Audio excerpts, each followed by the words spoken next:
Nakakanta ka din? Sino kahit wala pa? Ano? Ano? Ay mo.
Pag-ibig mo ay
yung mga friends na doon iwan ko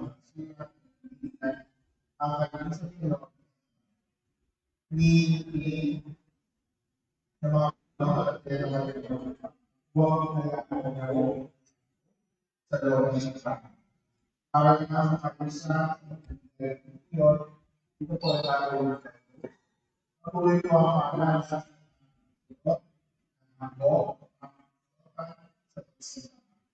Hindi na po sa sila para very nice. Mga sumunod na mga katipan better and Alina and Leslie and I was Samantha and also Barda Drake and Alina Wala, ano yun?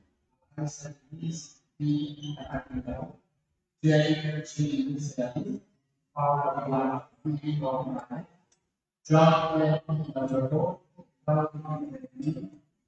what jungle are you want? Nasa ulitin ko rin po para kami kung may kailangan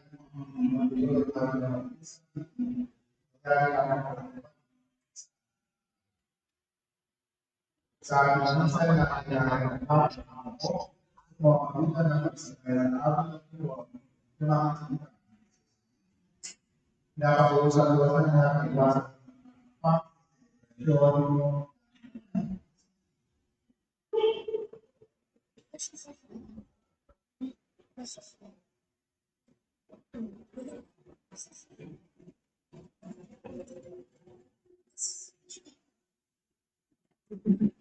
Sige, flash mo, wala pa naman sa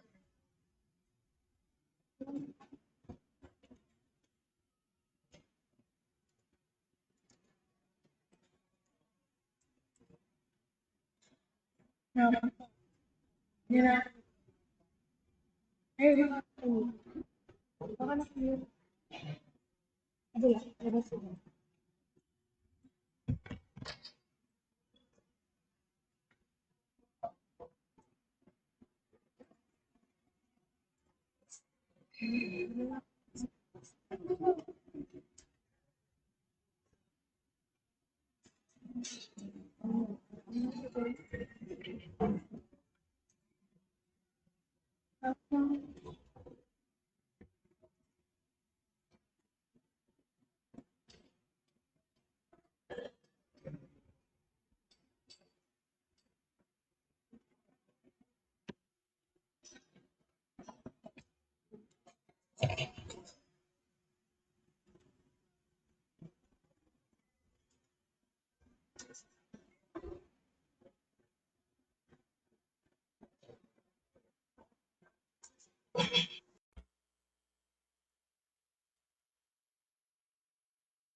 ay pangunguna.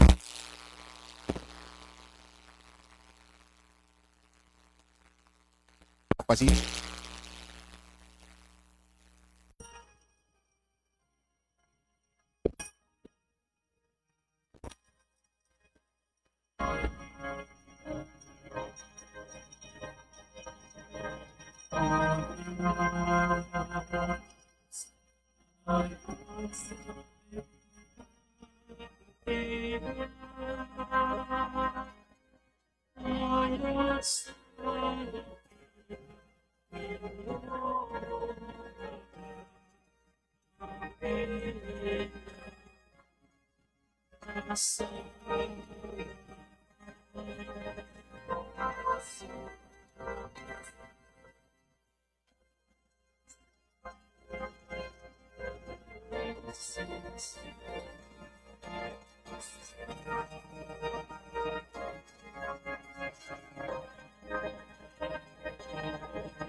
kaawaan mo ako, O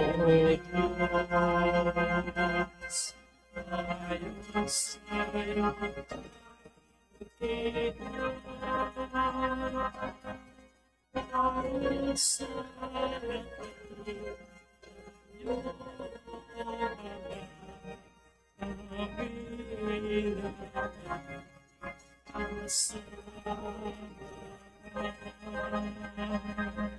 Sa ngalan ng Ama, ng Anak at ng Espiritu Santo, sumainyo ang Panginoon.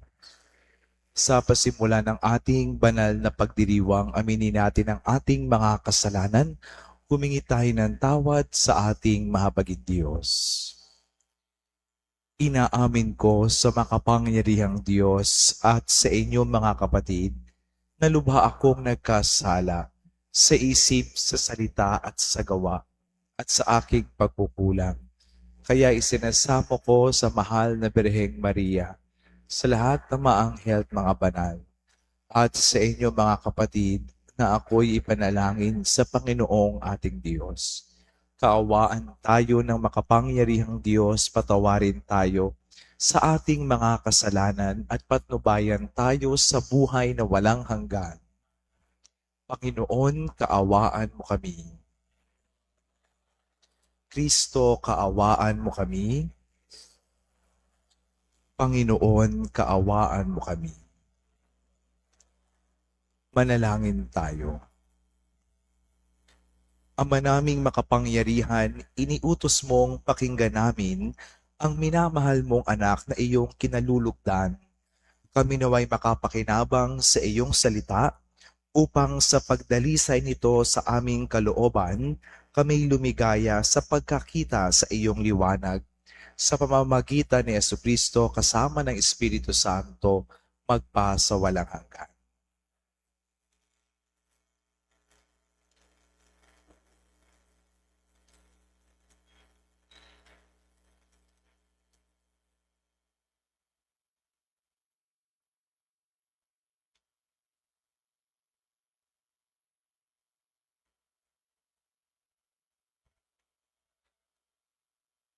Pagbasa mula sa aklat ng Henesis. Noong mga araw na iyon, sinabi ng Panginoon kay Abram, "Lisanin mo ang iyong bayan, ang tahanan ng iyong ama at mga kamag-anak, at pumunta ka sa bayang ituturo ko sa iyo.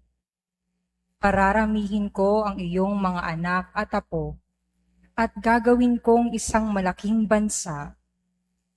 Pagpapalain kita, at mababantog ang iyong pangalan, at magiging pagpapala sa marami.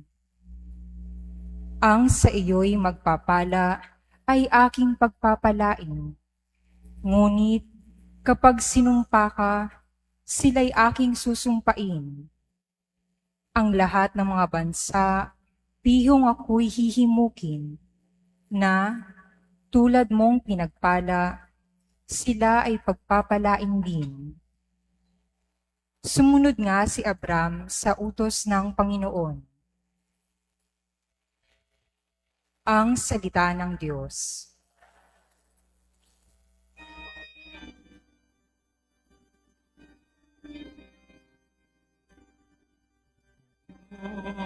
Pag-asa ka namin, pag-ibig mo'y aming hiling.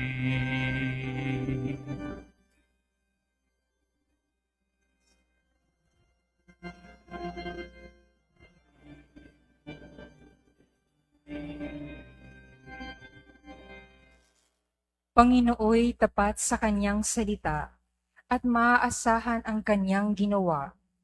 Minamahal niya ang gawang matapat, ang pag-ibig niya sa mundo'y laganap.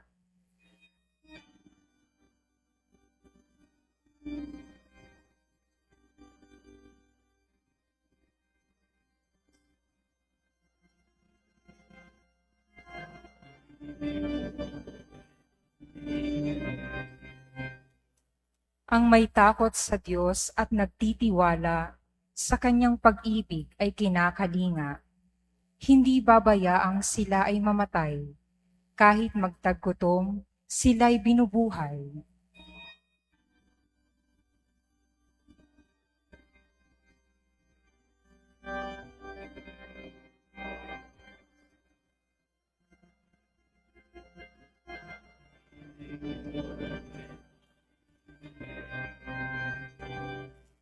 Ang ating pag-asa'y nasa Panginoon.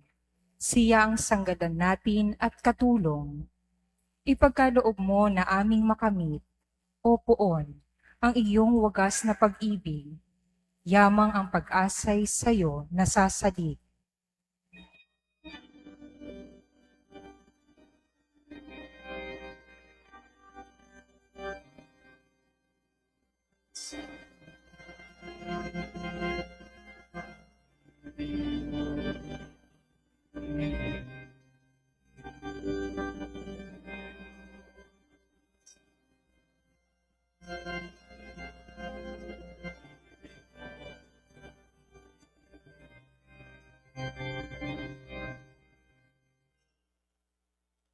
Pagbasa mula sa ikalawang sulat ni Apostol San Pablo kay Timoteo. Pinakamamahal kong kapatid, makihati ka sa kahirapan dahil sa mabuting balita, sa tulong ng Diyos na nagligtas at tumawag sa atin upang tayo'y maging kanyang bayan. Ito'y ginawa niya sa pamamagitan ni Kristo Jesus, hindi dahil sa ating mga gawa, kundi ayon sa kanyang layunin at kagandahang loob na inilaan niya sa atin bago pa magsimula ang panahon. Ngunit nahayag lamang ito nang dumating si Kristo Jesus na ating tagapagligtas.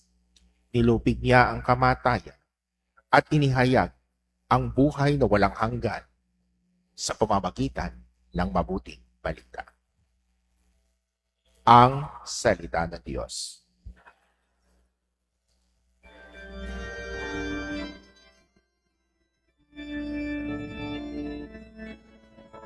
Purihin ka, O Jesus.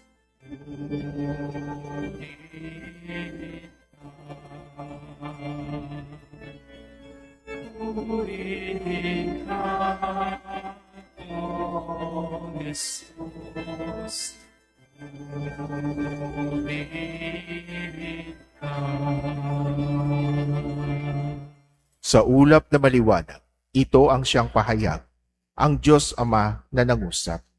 Ito ang mahal kong anak, lugod kong dinggin.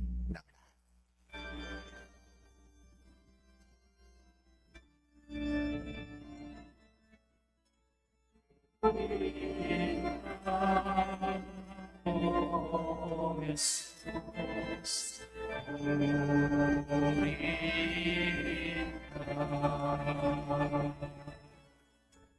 Purifica, oh Jesus, purifica.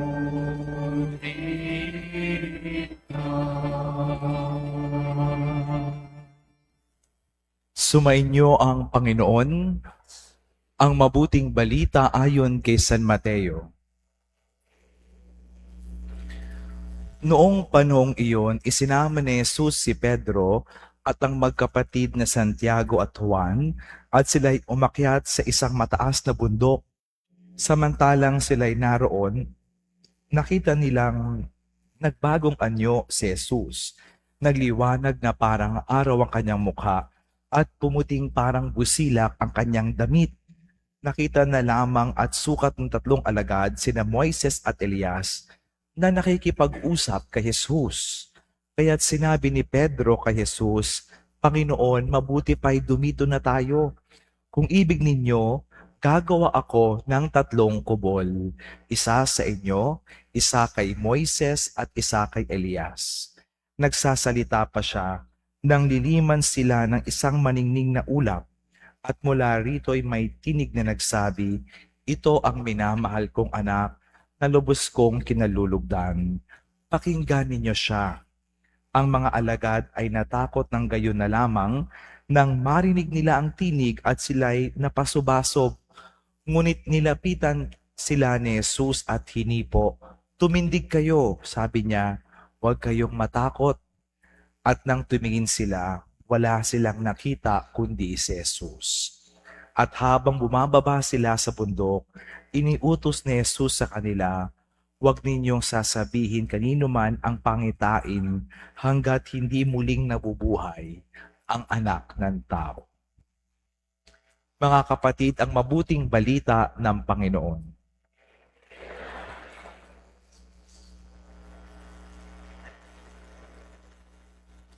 Isang magandang umaga po sa inyong lahat at papasalamat tayo sa Diyos na tinipon tayo ngayong araw na ito para sa ating misa. Ngayon po ay unang araw at unang linggo ng buwan ng Marso. No?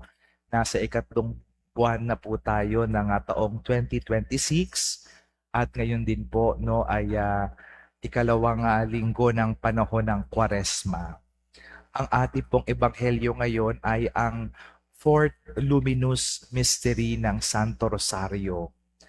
Ang 4th Luminous Mystery ay ang Transfiguration of Jesus, ang pagbabagong anyo ni Jesus.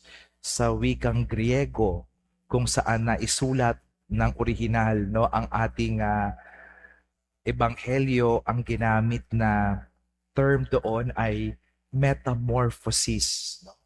Ibig sabihin ay beyond physical form. Nagbagong anyo si Jesus, yung kanyang mukha ay nagningning ng parang araw, yung kanyang damit ay puting-puti at walang makapapantay sa kaputian nito. Bakit nagbagong anyo si Jesus? Meron bang mali o pangit sa kanyang itsura at siya ay nagbagong anyo? Ano ang epekto nito sa kanyang mga alagad? At ano ang imbitasyon nito sa atin ngayong panahon ng Kwaresma? 3 puntos para sa ating pagninilay. Una, nagbagong anyo si Jesus para magkaroon ng pagbabagong puso ang kanyang mga alagad. Bago po ang tagpong ito, nabanggit na ni Jesus sa kanyang mga alagad na haharap siya sa kanyang pagpapakasakit, na siya ay ipapako sa krus at mamamatay. Nang marinig ito ng mga alagad ni Jesus, labis silang nalungkot, para silang na-depress. Siguro nasabi nila kay Jesus, saan na kami pupulutin yan? Ano nang mangyayari sa amin? Iniwan namin ang lahat para sundin ka at sasabihin mo na ikaw ay ipapako sa krus. Nang maramdaman ito ni Jesus, Hinala niya si Pedro, Santiago at Juan sa mataas na bundok at nagbagong anyo si Jesus. Nagmukhang Diyos at Panginoon si Jesus. Nang makita ito ng mga alagad, napanatag ang loob nila kasi na-realize nila na hindi pala matatapos sa kamatayan ang kwento ni Jesus. Siya ay muling mabubuhay. Kaya yung dating puso na puno ng pangamba, yung puso na nawawala ng pag-asa, pagkatapos makitang nagbagong anyo si Jesus, ay lumalim na ang kanilang pananampalataya sa Diyos na wala ang takot at pangamba at napuno na sila ng pag-asa sa ating Panginoon. Kaya ito po ang epekto sa mga alagad ni Jesus para magkaroon ng pagbabago ang kanilang puso. Para pagdating ng paghihirap ni Jesus ng kanyang pagkapako sa krus, hindi sila mawala ng loob, kundi patuloy na umasa na si Jesus ay muling mabubuhay. Pangalawa, ang pagbabagong anyo ni Jesus ay paghahanda para sa mga alagad. Kung tutuusin, pwede pa sanang takasan ni Jesus ang kanyang pagpapakasakit. Siguro yung isa sa mga alagad ni Jesus nagbigay ng suggestion sa kanya, habang may panahon pa, tumakas na tayo para hindi ka mapako sa krus. Pero ano ang ginawa ni Jesus? Hindi niya binago ang sitwasyon. Ang binago ni Jesus ay yung pagtingin, yung pananaw ng kanyang mga alagad. At siguro minsan, katulad din tayo ng mga alagad. Kapag meron tayong hinaharap na matinding pagsubok o problema sa buhay, merong bahagi sa atin na gusto na lang tumakas para makawala doon sa problema na hinaharap natin. Baka ang imbitasyon sa atin ay huwag tumakas, kundi ibahin ang ating pananaw. Harapin ang problema, ang pagsubok ng may pananalig sa Diyos. Sabi pa ni Pedro kay Jesus, "Huwag na tayong bumaba ng bundok. Magtatayo na ako ng tolda dito para dito na tayo titira." Pero sabi ni Jesus, bababa pa rin tayo ng bundok. Haharapin ko pa rin ang pagpapakasakit dahil yan ang kalooban ng Diyos. Pero sa kanilang pagbaba, ay nagkaroon ng pagbabago sa puso ng mga alagad. Napuno na ito ng pag-asa. Lumalim na ang kanilang pananalig sa Diyos. Handa na nilang harapin ang pagpapakasakit ni Jesus. At ano ang imbitasyon nito para sa atin ngayong panahon ng Kwaresma? Ito po ang aking huling punto. Na ngayong panahon ng Kwaresma, maglaan tayo ng panahon na manalangin. Every time we pray, we experience transfiguration of our hearts. Kapag tayo ay nagdadasal, siguro ganoon pa rin yung itsura natin, hindi nagbabago, pero sa puso natin, merong pagbabagong nangyayari.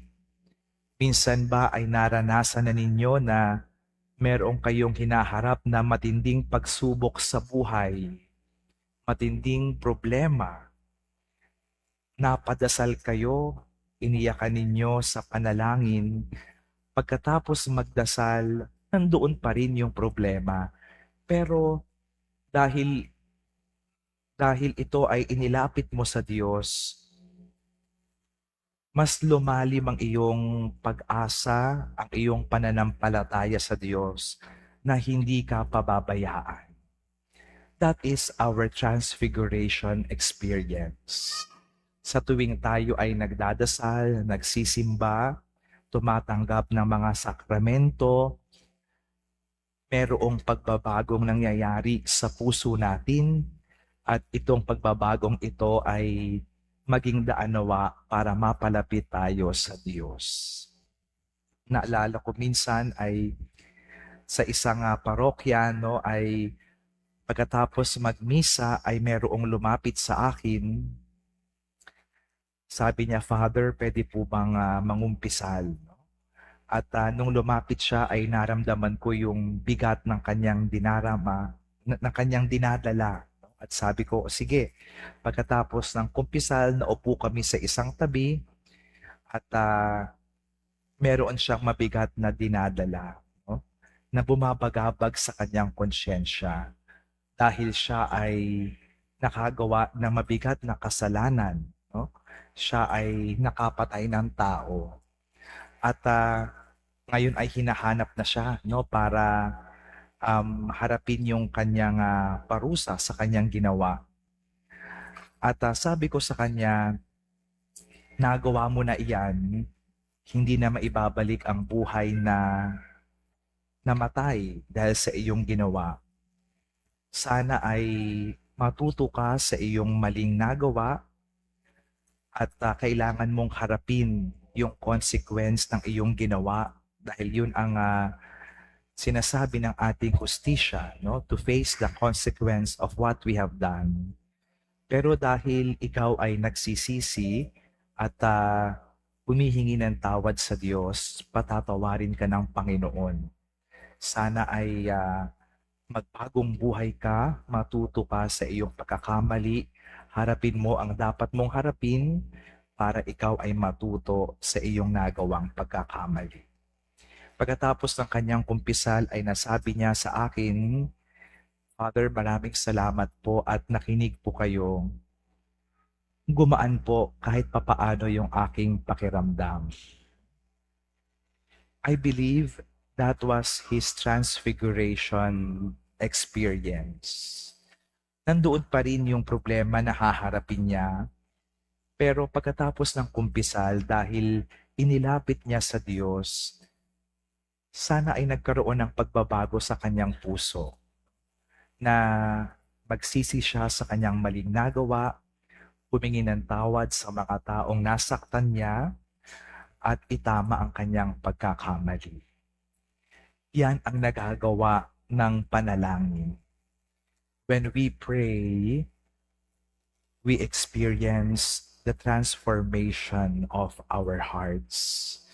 Kaya sa pagpapatuloy ng ating paglalakbay ngayong panahon ng Kwaresma, maglaan tayo ng panahon sa panahong ito na manalangin, and may our experience of prayer, of going to Mass, of receiving the sacraments, maging daan para magkaroon ng pagbabago sa ating puso, mapabuti tayo at mapalapit sa ating Panginoon.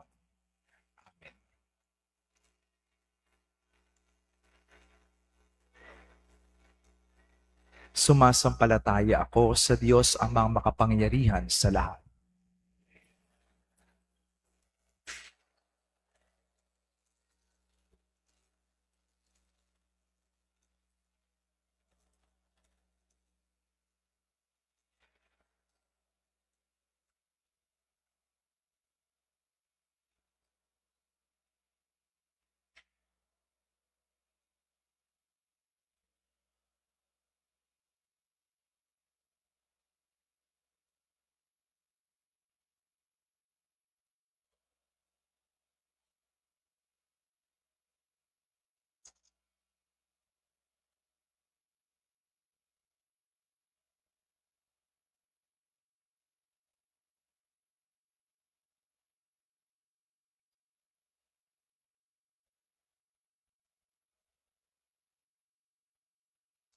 Mga kapatid, nadinig mula sa kalangitan ang tinig ng Diyos Amang ibinubunyag na si Jesus bilang kanyang anak na minamahal. Mga anak din tayong iniibig ng Diyos, kaya buong pagtitiwala tayong manalangin. Ama, dinggin mo ang aming panalangin. Para sa simbahan, maging mga tagapagpatotoo nawa ng iyong pag-ibig sina Papa Leon, 14 mga obispo, mga pari, mga diakono at mga laiko, sa aming panalangin at paglilingkod sa isa't isa, manalangin tayo. Para sa lahat ng lingkod bayan, maghari nawa ang iyong pag-ibig sa mga pulisiyang kanilang nilikha't ipinatutupad, manalangin tayo. Para sa aming lahat na natitipon ngayon, matagpuan nawa namin ang kahulugan ng aming pag-iral sa pag-ibig at buhay ng isa't isa, manalangin tayo. Para sa mga kabataan, tulungan mo sila sa pagsisikap nilang maging mabuting Kristiyano, mamamayang Pilipino, manalangin tayo. Para sa aming mga yumaong mahal sa buhay, yakapin mo sila sa iyong walang hanggang pagmamahal, manalangin tayo. Itaas din natin ang ating mga kapatid nating nangangailangan ng panalangin, ang mga pangangailangan ng ating pamayanan at ang ating mga personal na kahilingan. Manalangin tayo. Pakinggan mo, Ama, ang minamahal mong mga anak. Ilapit mo pa kaming lalo sa iyong puso upang kami matutong ring umibig katulad ng pag-ibig mo sa amin sa pamamagitan ni Jesucristo kasama ng Espiritu Santo magpa sa walang hanggan.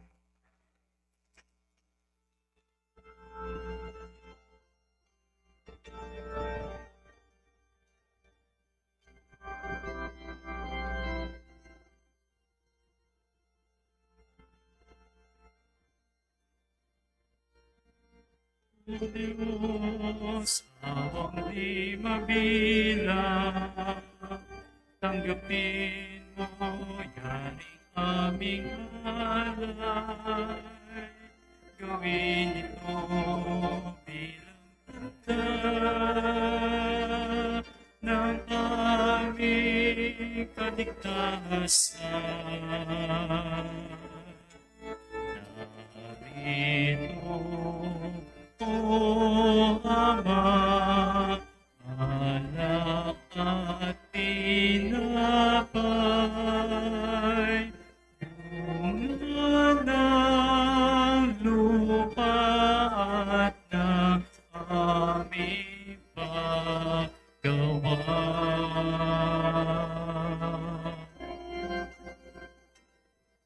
O Diyos, awang di mabilang, tanggapin mo yaning aming alay, gawing alaala ng pagkamatay, muli pagkabuhay ni Jesucristo.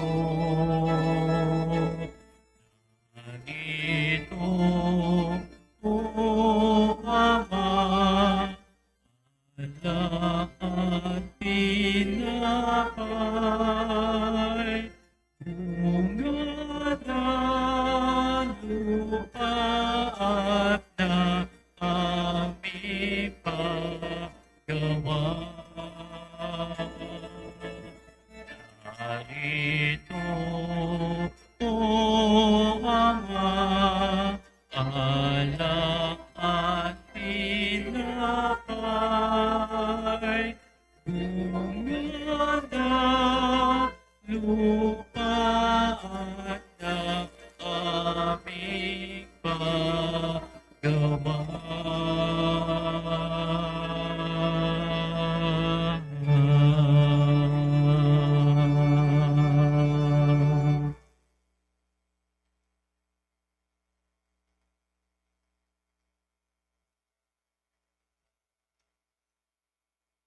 Manalangin kayo upang ating paghahain ay kalugdan ng Diyos Amang makapangyarihan.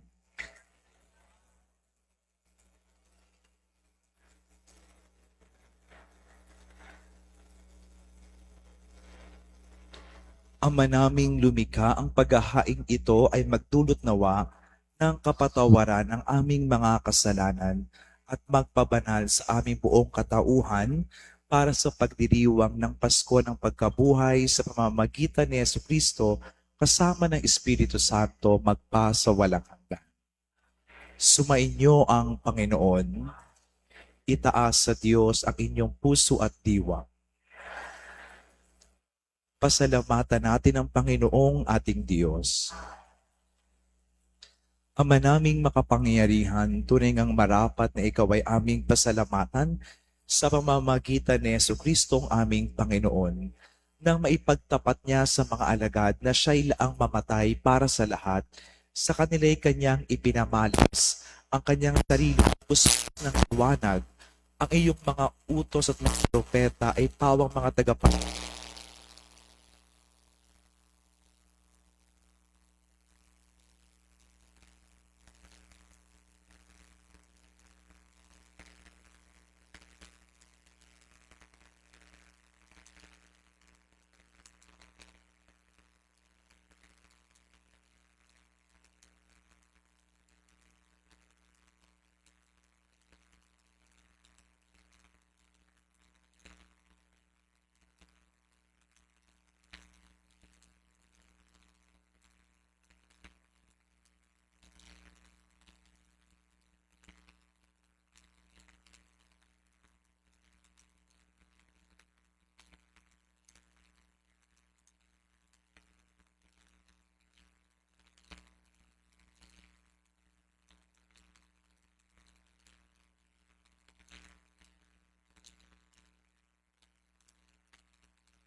Gabatin mo kami sa pag-ibig kay Isa ni Leon na aming Papa, ni Jesse na aming Obispo at lahat ng mga pari. Lalahari mo rin ang mga kapatid naming nahimlay nang may pag-asa kung sila'y muling nabubuhay, gayon din ang lahat ng mga pumanaw. Kaawaan mo sila at patuloyin sa iyong kaliwanagan. Kaawaan mo at pagintapatin kaming lahat na makasalo sa iyong buhay na walang wakas. Kaysa ng mahal na Birheng Maria, Ina ng Diyos ni San Jose ng kanyang kabiyak, kaysa ng mga apostol, ni San Isidro at lahat ng mga banal, na namuhay sa daigdig ng kalugod-lugod sa iyo. May pagdiwang nawa namin ang pagpupuri sa ikararangal mo sa pamamagitan ng iyong anak na aming Panginoong Jesucristo. Sa pamamagitan ni Kristo, kasama niya at sa Kanya, ang lahat ng parangal at papuri ay sa iyo, Diyos Amang makapangyarihan, kasama ng Espiritu Santo magpasa walang hanggan.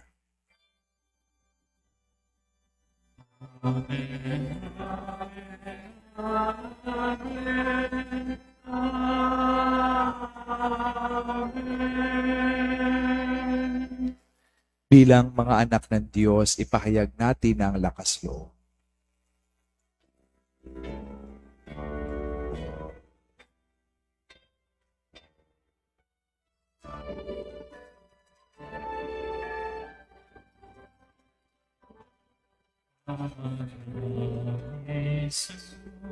Sa langit ka, sambahin ang mahalan mo. Mapasa amin ang kaharian mo, sundin ang loob mo. Sa langit,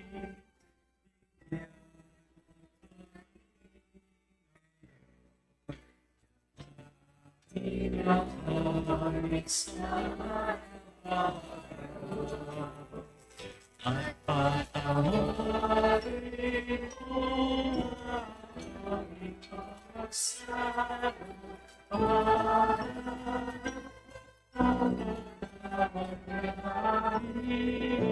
Sa nagkakasala sa amin, at huwag kami pahintulin sa puso, panyagdaw kami sa nagkakasala.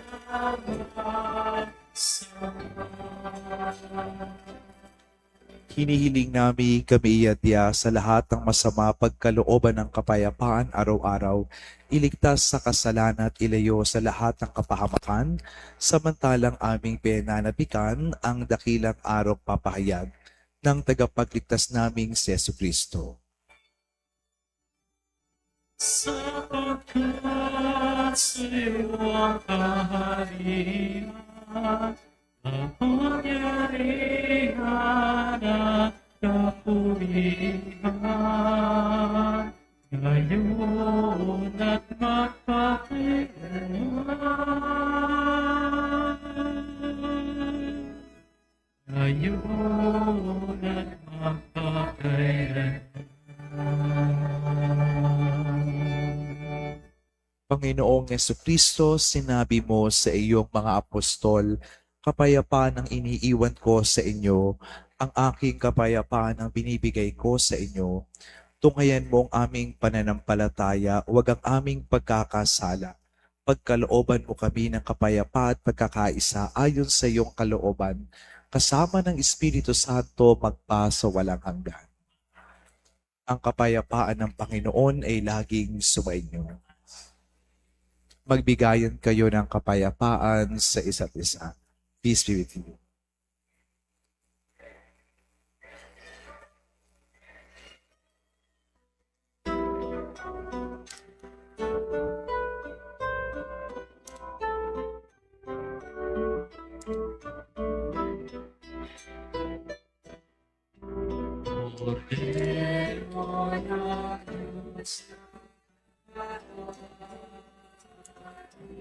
ng mga kasalanan sa libutan.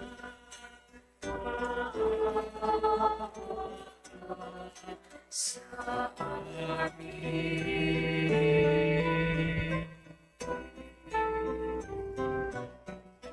Cordero ng Diyos na naghahalis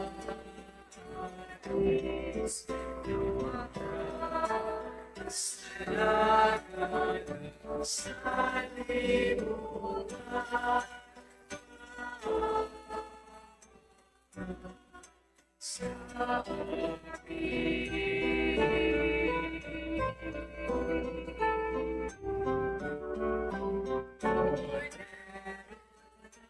Diyos na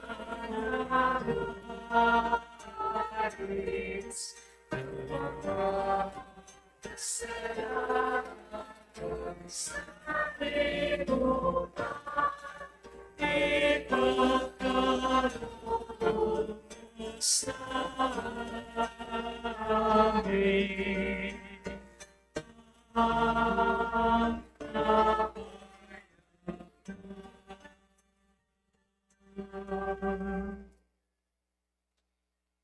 Narito si Jesus, ang kordero ng Diyos. Ito ang nag-aalis ng mga kasalanan ng sanlibutan.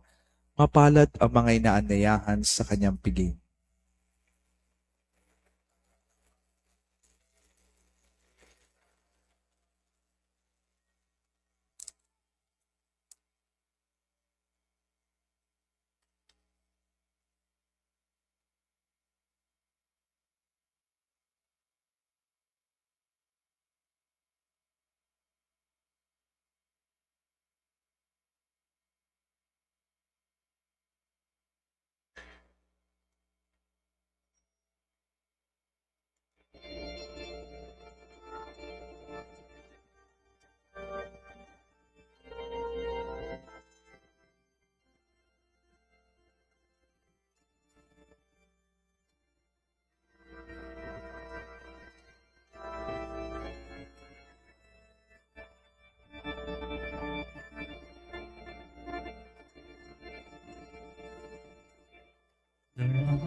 Dakilang pag-ibig sa manmanahan, ang Diyos ay naroon, walang alinlangan.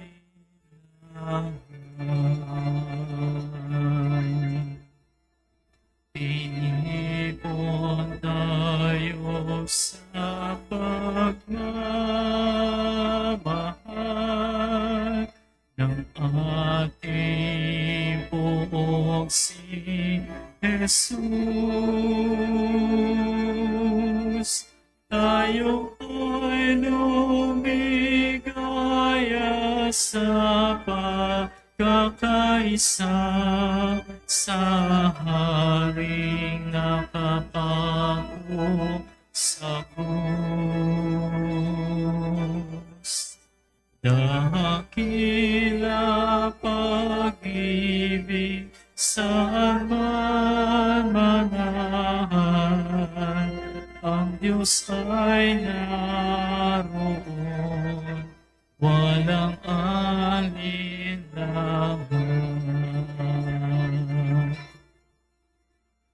Purihin, ibigin ang ating Diyos na siyang unang nagmahal.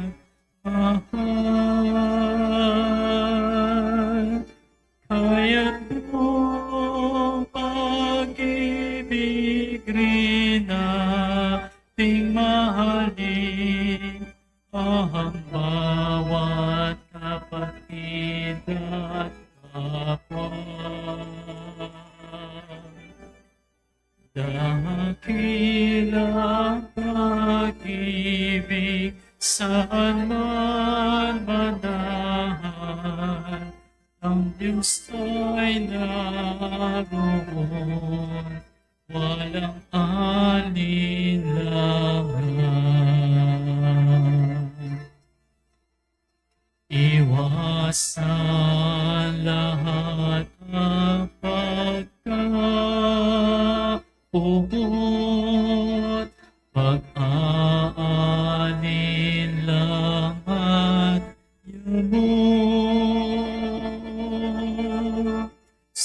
Sundin ang landasin ni Jesu Kristo at ito'y halimbawa ng Diyos. Dakila pag-ibig saan man manahan, ang Diyos ay naroon, walang alinlangan.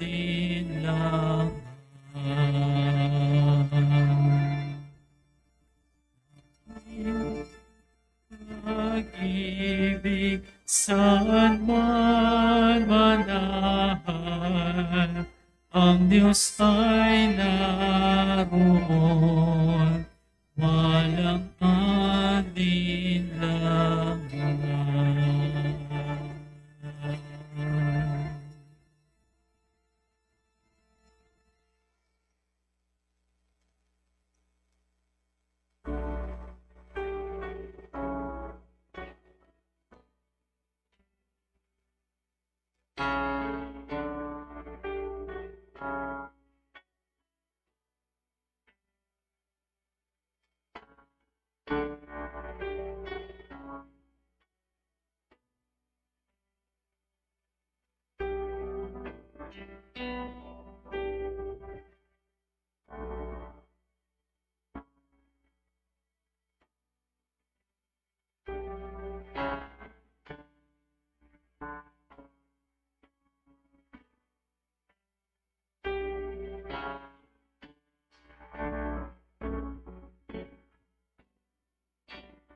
For both life and death we belong to God. That is why Christ has died for us and come again. We shall all appear before the judgment seat of God, for it is written, every knee shall bend before me, and every tongue shall give praise to God.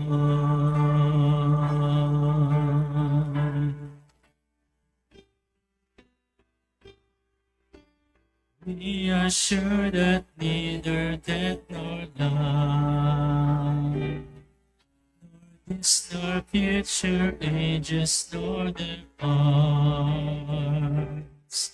no height nor depth, no creature that tribes will come between us and the love of Christ.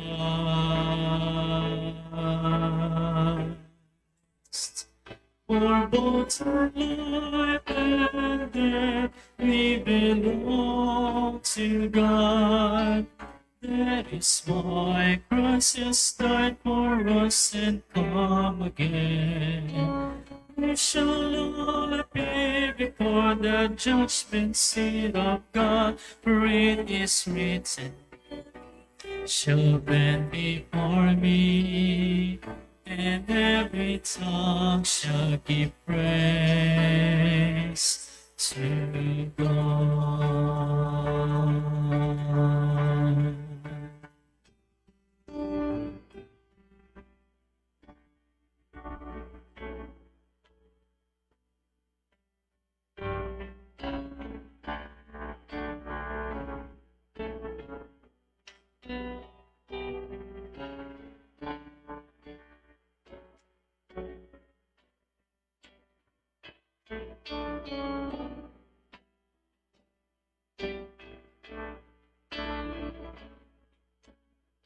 Manalangin tayo.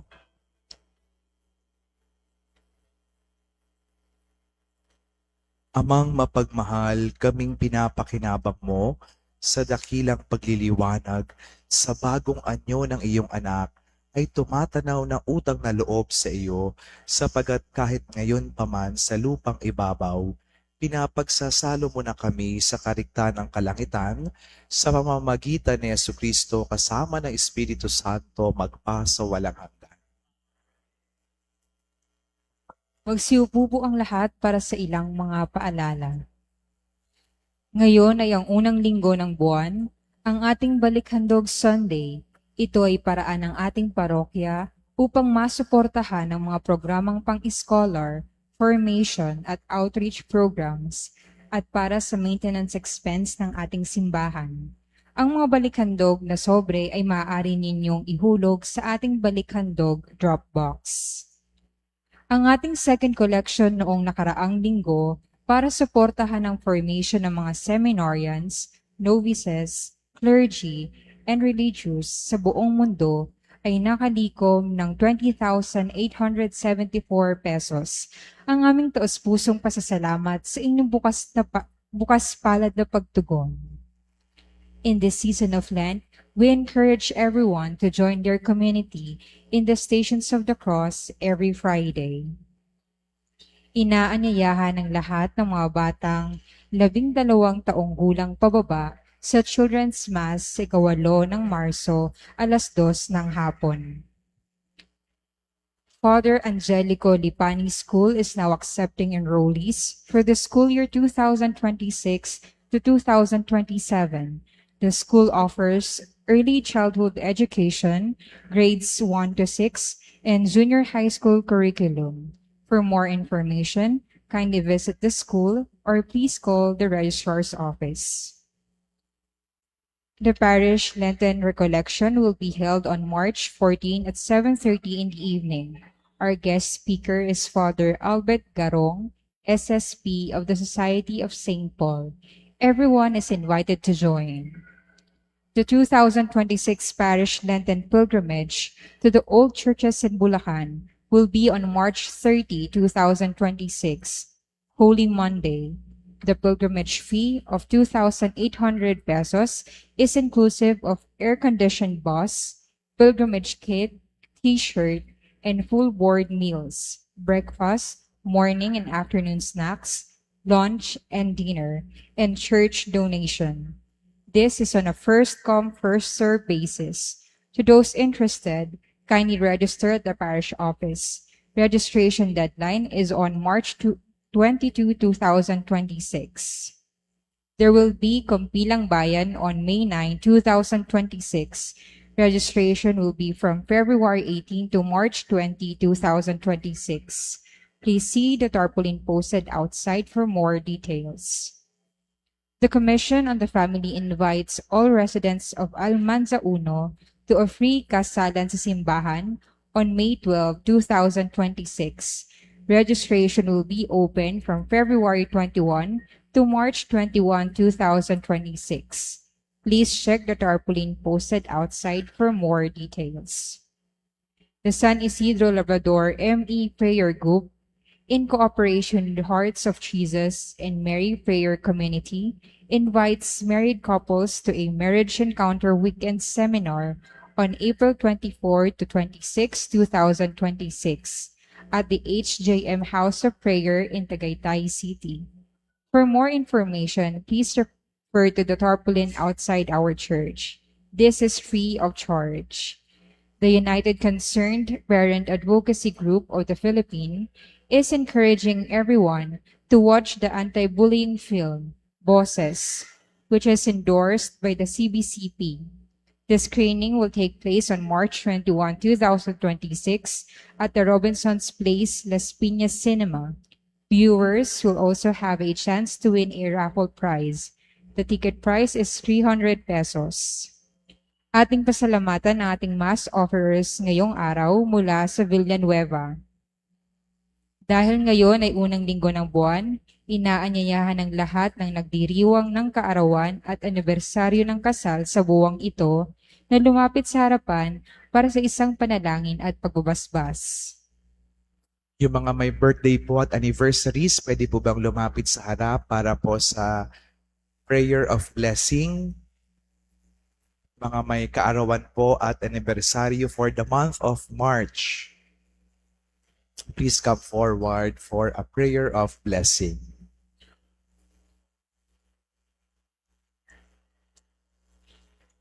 Ipagdasal po natin ang ating mga kapatid. Diyos ng may likha ng lahat, pinasasalamatan ka namin sa biyaya ng buhay. Ningin mo ang panalangin ng mga tao nagdiriwang ng kanilang kaarawan ngayong buwang ito at nagkakalas kaloob mong biyaya ng buhay, pamilya at kaibigan. Pagpalain mo sila, punuin mo ng iyong pagmamahal. Pinasasalamatan ka rin namin sa mga mag-asawa nagdiriwang ng kanilang anibersaryo ng kasal sa buwan ding ito. Dalangin namin na sila iyong patnubayan at pagpalain upang patuloy sila maging matapat sa isa't isa at pagkalooban ng marami pang taon ng masayang pagsasama. Sa pamamagitan ni San Isidro, naway malasap nilang lahat ang masayang buhay, dulot ng peki-isa sa iyo, kasama ni Kristong aming Panginoon.